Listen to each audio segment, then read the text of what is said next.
Hi boys and girls, welcome back. It's great to see you again. I have a fun lesson for you today. I'm outside, as you can see. This is my yard. I am going to go out on a little adventure and I thought maybe you could come along. So come along with me and we'll see what we can find. I'm gonna walk down here, down my steps. I have something I want to pick. Can you guess what it is if I'm gonna pick it and I'm outside? I'm going to flip the camera around so you can see. Here it is. Do you know what these pretty flowers are called? These are flowers that come up every spring. They're called daffodils. They're one of my favorites. So I'm going to pick one of these. Now, if you see these outside and they're in your own yard, you can ask a grown-up if you're allowed to pick them. Look how beautiful that is. And this is my favorite color.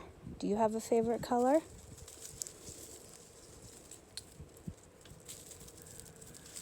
Oh, I want to introduce you to somebody. Sniffers! Emmett! Say hi! And then there's our kitty cat. That's Avon. All right, we're going to go back up on the porch again. So come with me.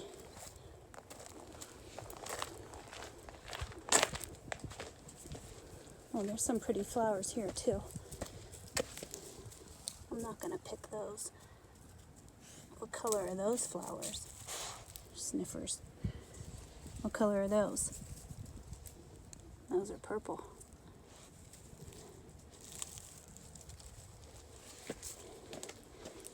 All right, now if you don't have any flowers at home, you can always use flowers that aren't real. My husband actually made this flower out of metal. This would be a sculpture. He made this out of metal. Isn't that pretty? So what we're doing today is we're setting up a still life. A still life is a group of objects that an artist sets up so that they can draw or paint it. So you can either use something that you find in nature, like a real flower or something else that you find, or find something in your house. Hi boys and girls, I'm back inside now. I wanted to come in and set up my still life. A still life is just, like I said, a group of objects that are still, they don't move, and you're drawing from real life. So that's what a still life is, drawing from real life. So you're picking some objects. You can pick whatever you'd like, anything that you find in your house or something from nature. I have some things set up here that I'd like to show you. First of all, I want to show you the flower. What I did was I came inside and I filled up a mason jar with water and I put the flower inside. So you could do something like that. If you wanted to do something from nature, if you have flowers in your yard, you could go outside and pick a flower. Here is the vase of flowers that I had out on the porch. I know I forgot to tell you that that vase from my old art teacher, she made that on a pottery wheel. Isn't that beautiful?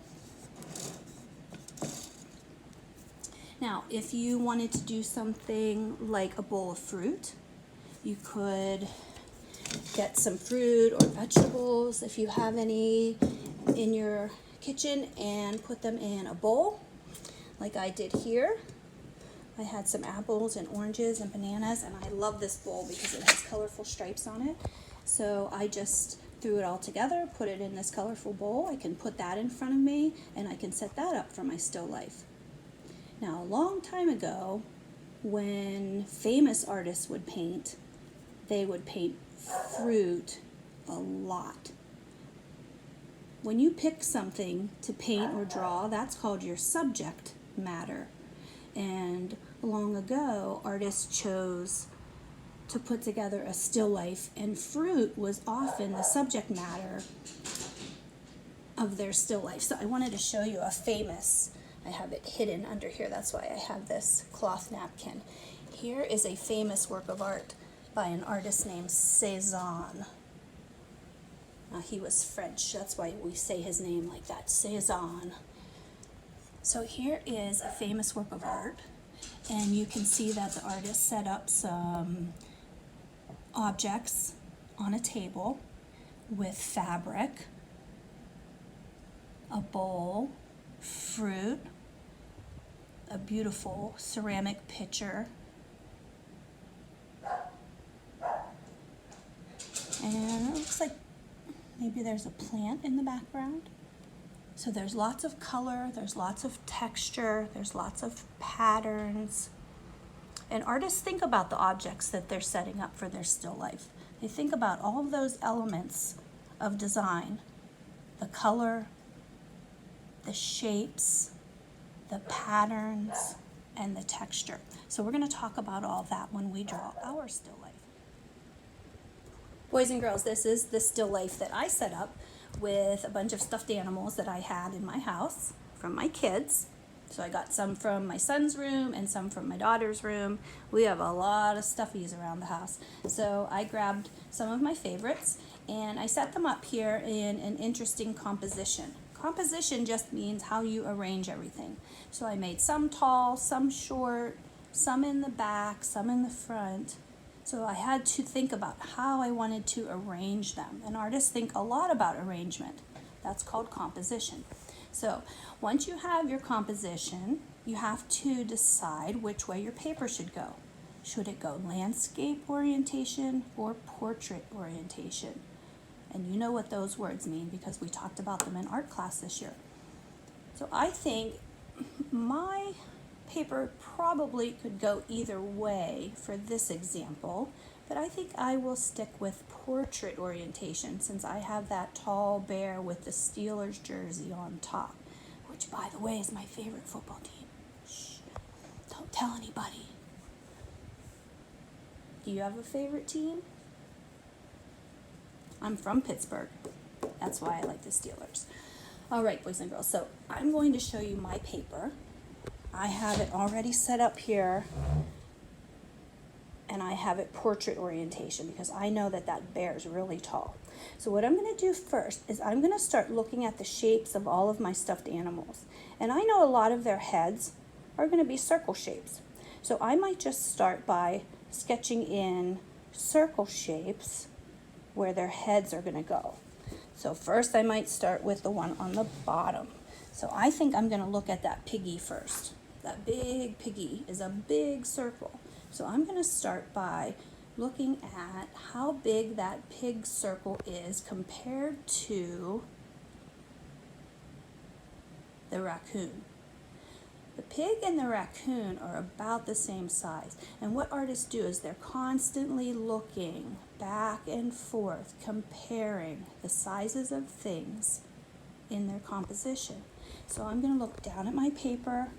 I'm going to start by drawing a circle shape for my pig.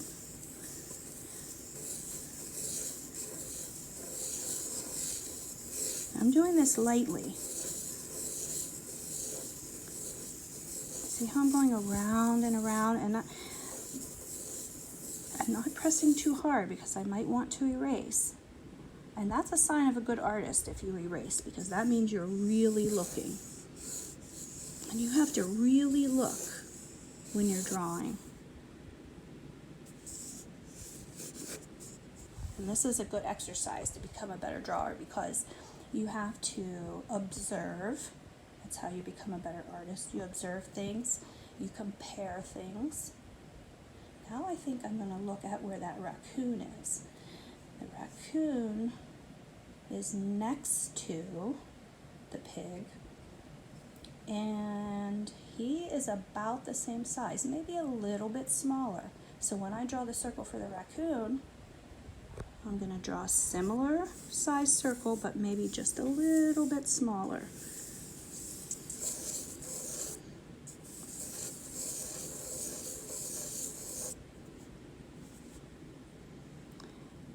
Now I'm going to put the little bear's head in between.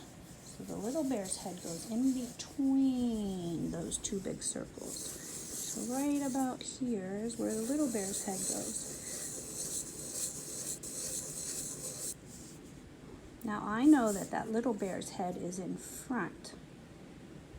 So it's overlapping. That means it's in front. So I'm not going to need these lines inside the circle. I can't see those if this bear is in front. So I have to erase. And it's good to erase. Artists use erasers all the time. It's one of their most important tools. So don't be afraid to erase. Everybody needs to erase when they're drawing. Doesn't mean you made a mistake. It means you're being a really good observer.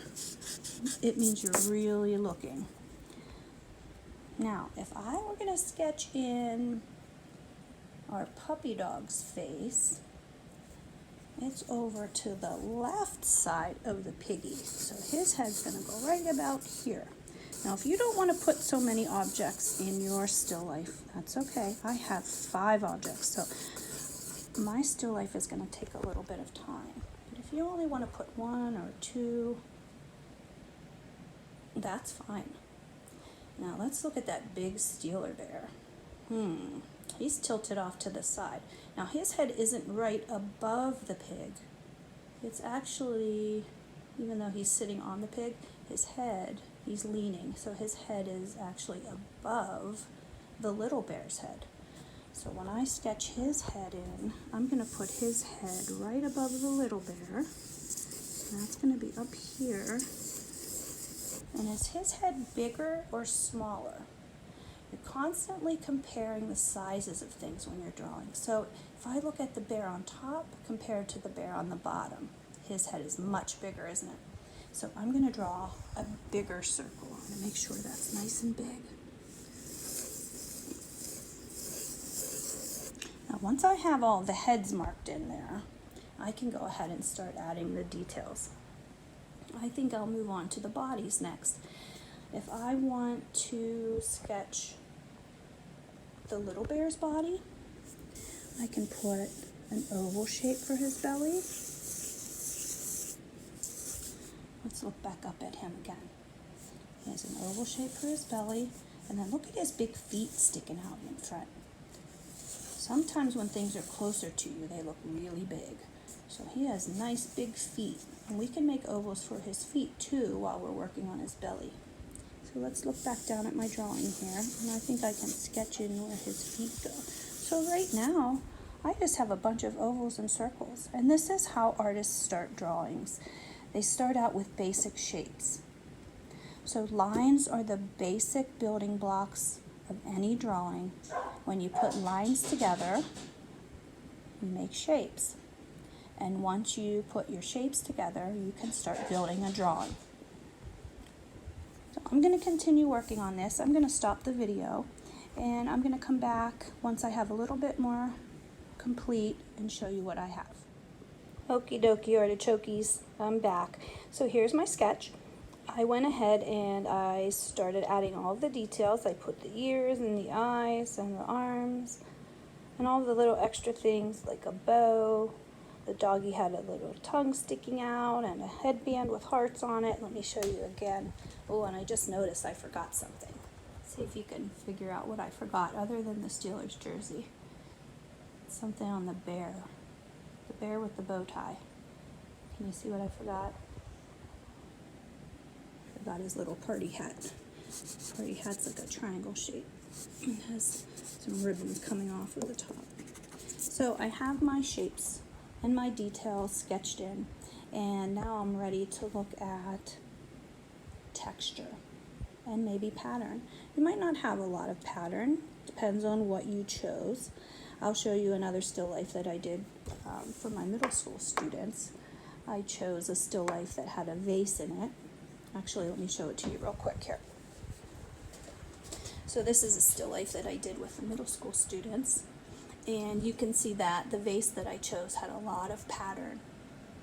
And that's one of my favorite vases. And then I have a stuffed animal and a plant. And we talked a lot about color and pattern and texture. If you look at the pot that the plant's in, it has a square or rectangular pattern all over the base or the pot that the plant is in. So let me show you my finished drawing. And I actually changed it a little bit, and an artist can do that. This is your creation, so you can change it however you'd like. If you look at the vase, that obviously doesn't look like the one that you just saw in the still life that I set up. I changed the pattern, I changed the colors, but you're allowed to do that. This is your creation. You can use your imagination, you can change whatever you want. So back to the stuffed animal still life here. You can change anything about your still life. So if I didn't want to put the hat on my bear, I could leave that off if I wanted. So let's go back to my drawing. What I'm going to do now is look at texture. Let's see. So I have stuffed animals. A lot of them are furry. I'm not going to draw all of the fur with my pencil. I can do that with my crayon. So when I start coloring these in, I might use little short strokes for my bear's body.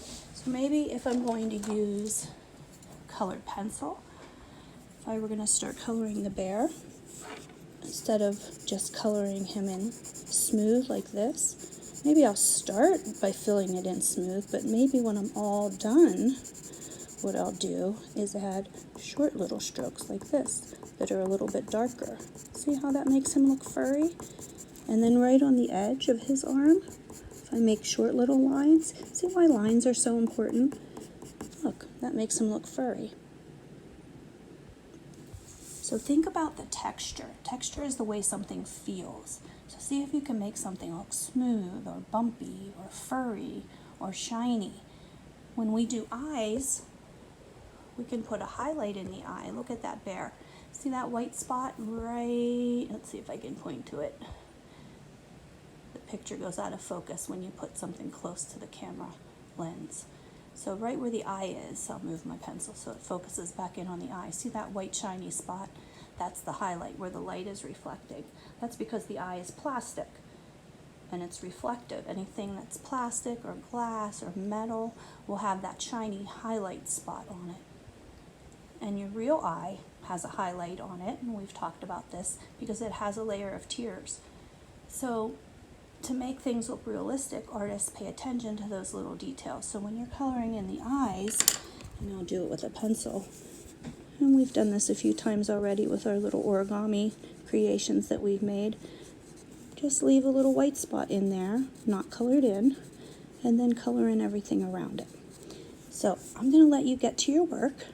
I hope you had fun drawing with me today. If you want to see my finished drawing, you're going to have to go on a little adventure. I'm going to finish this here on my own, and you're going to work on your drawing on your own, and then we're going to meet somewhere else. It's called Flipgrid. Whoops, I wasn't focused on what I was drawing here. I moved the camera.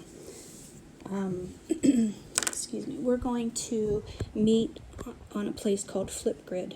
It's a really cool website where you can post your pictures for me. Instead of you emailing them to me, there's one place where everybody can go and meet, and we'll have a virtual art show. So I would love, love, love to see your still life drawings. If you wouldn't mind, all you have to do is go to your email, and your parents can help you. Go to your email account, and there will be an email there from me. Open that up, and inside the email there will be a link. A link is something that you click on, and it takes you somewhere else. And that link is going to take you to a place called Flipgrid. And it's a really fun place. What you can do is you can make a little video, and you can show me your drawing.